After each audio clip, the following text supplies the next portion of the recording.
Welcome to CareSmart's 360 On Air Home Care Podcast. I'm Dennis Gill, Senior Sales Consultant at CareSmarts.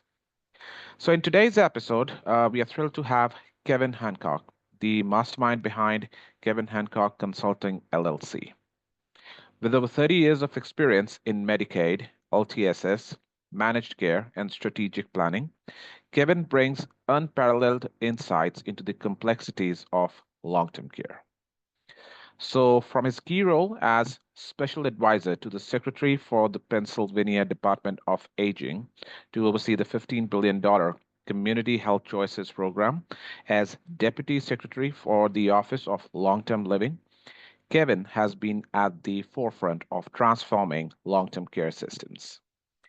Get ready to unravel the mysteries of Medicaid's LTSS programs, understand the impact of strategic planning, and hear firsthand from the man who helped shape Pennsylvania's Aging Our Way initiative.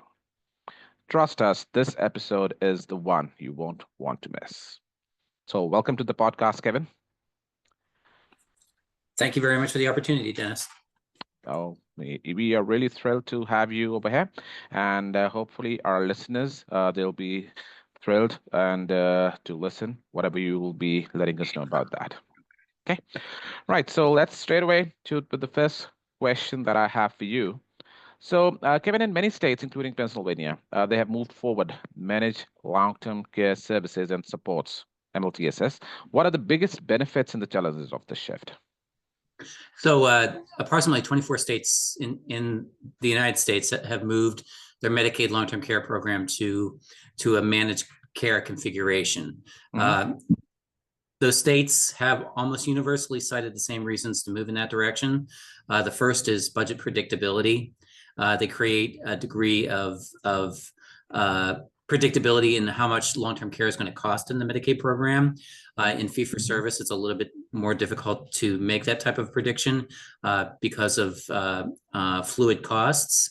Managed care is more predictable because you pay a per member per month, and you set that per member per month in payments to the managed care organizations. And that is one of the primary reasons why states think that managed care is a better model. And another very important reason is that you have more control over quality than you do with a direct relationship between a state and providers. If you contract with multiple managed care organizations, those managed care organizations have a little bit more control over the quality of services that are delivered. And they are a little bit closer to the providers, which means that they have more opportunity for interaction and monitoring of quality of services. So budget predictability and potential opportunities for quality of services are the two main reasons why states have moved in this direction. And a third reason is that many state governments just don't have the staff to be able to manage big long-term care operations that are funded by Medicaid. And a third consideration is it's just administratively easier for states. Okay. And any specific challenge that you say for this shift? So the biggest challenge is, at least in the beginning, is implementation. It's a big enterprise, and a lot of states don't have this type of experience with big project management. So sometimes implementation can be pretty bumpy. Making sure that the managed care organizations have the right number of providers, making sure that they have the right organizational configuration in place, and also making sure that beneficiaries understand what this change means, that they're going to be working with a managed care organization now rather than with the state directly. So implementation could be one of the biggest challenges. Another challenge could be ongoing monitoring. Managed care organizations can be pretty big organizations. And as I mentioned earlier, state governments may just not be staffed to be able to do the type of monitoring that's needed to be able to make sure that service delivered in a quality-like manner. Okay, so those can be the challenges. Right. And as the architect of Aging Away, Pennsylvania, what are some of the most critical strategies states should adopt to better serve older adults in their LTSS programs? Sure. So Aging Our Way PA is Pennsylvania's 10-year multi-sector plan for older adults. It was developed by the Pennsylvania Department of Aging and multiple agencies under the governor's jurisdiction in Pennsylvania to address the needs of dramatically growing older adult population in the state. Many states have developed these type of plans, and their primary objective is to create goals, objectives, and initiatives that support the needs of older adults in terms of health, well-being, and quality of life. Some of the most critical strategies that relate to LTSS are making sure that they're available not just to a Medicaid population, but to a broader population. The reality is that most older adults at some point need support in their home to be able to age in place. And many people don't have access or may not qualify for the Medicaid program. So making sure that those services are available, not just to the Medicaid population and not just to the wealthy population, but to those people in between. That's the largest challenge, making LTSS affordable for people who may not be qualified for Medicaid and may not have the financial means to be able to pay for it themselves. Okay.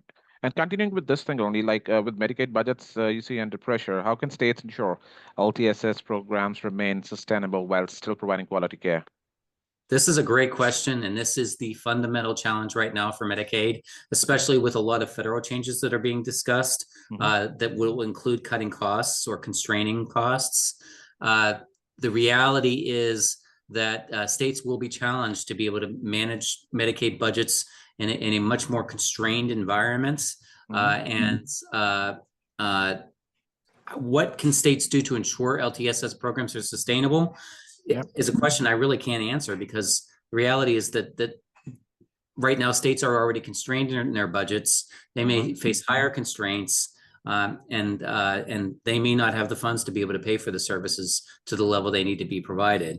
One thing that they could do is to potentially look for ways to be able to ration services, which is something that they're likely going to have to do, a way that would translate to long-term services and supports. Could be like caps on personal assistance services or other home and community-based services. The risk with caps is that you may end up having people needing to be institutionalized in a nursing facility because the home and community-based services aren't really covering their needs to the level that they need to cover those needs. But this is the fundamental challenge that we're all facing right now. With potential federal budget cuts on the horizon, states are going to face dire circumstances to be able to afford the cost of long-term services and supports. Okay. And I think my next question would also be a continuation of this one, like with evolving federal and state regulations, the biggest compliance challenges for LTSS providers in Pennsylvania, and how can they navigate these complexities effectively? Well, I mean, I would have said 2 months ago, the biggest compliance challenge was workforce. Actually finding a workforce for long-term services and supports has been a generational challenge. Pay is low for these types of services, and often the workforce is unstable. And states have been doing all kinds of different and creative ways, including raising wages, benefits, and training for the long-term care workforce to be able to make it more stable. But in this environment of budget constraints and potential cuts to the Medicaid program, I would say that now will create the biggest compliance challenge. You can't really solve a workforce challenge without money.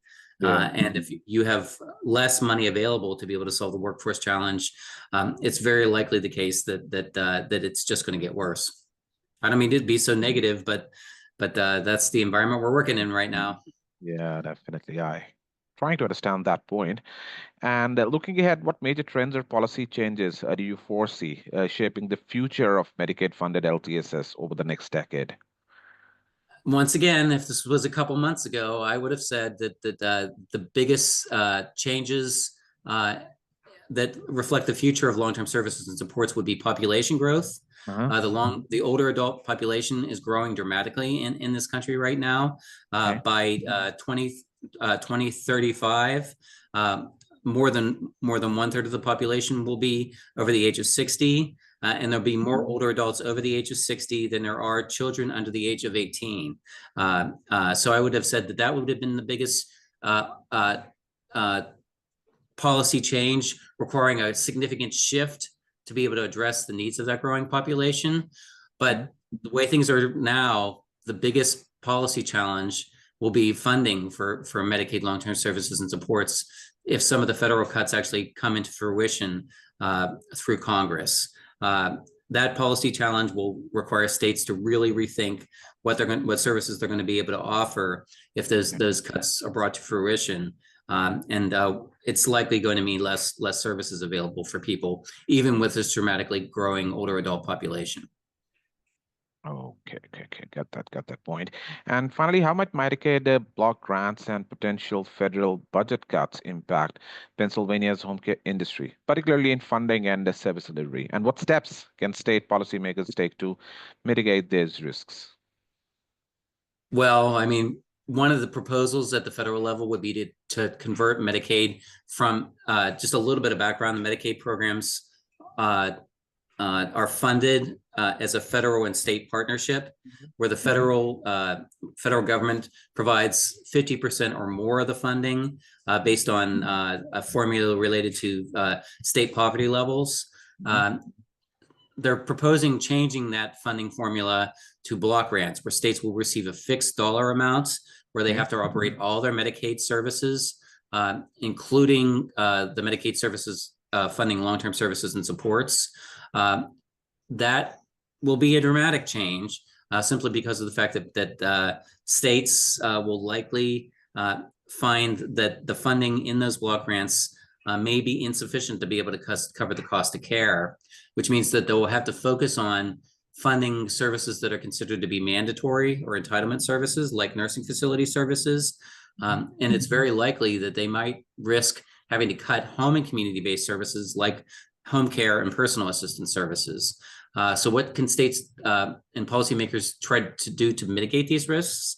The biggest thing that they could try to do is to continuously voice to the federal government that cuts that would be forced by a block grant may end up costing more for the delivery of Medicaid or long-term services and supports, and it might be putting people's lives at risk. So one strategy would be to continue to voice the risks that the federal government are creating by these new funding formulas. A second way that they would potentially be able to mitigate these risks is to look for ways to be able to address prospectively or preemptively, as much as possible, any real waste, fraud, and abuse that could be in the system. There's always opportunities to be able to be more efficient in any kind of program, including the Medicaid program, looking for ways to maximize efficiency as much as possible, to be able to make sure that those dollars are available, and making sure that the dollars are being spent the way they should be spent. But the block grant and other potential costs really do present really difficult challenges for states to be able to address the cost of care in the long-term services and support system. If they do come into fruition, and states will face really significant challenges to be able to figure out how they're going to be able to meet some of those risks. And I do suspect that it will represent a sea change in Medicaid if they actually come to fruition. Thank you, Kevin, for your expertise and for this knowledgeable session. You took out the time today for this. I know you have a very busy schedule, but thank you for your time today. And to our lovely audience, thank you for tuning in. Until next time, I'm Dennis Gale, signing off. Thank you, Kevin, once again. Thank you for the opportunity, and good luck, everybody. Thank you, Kevin.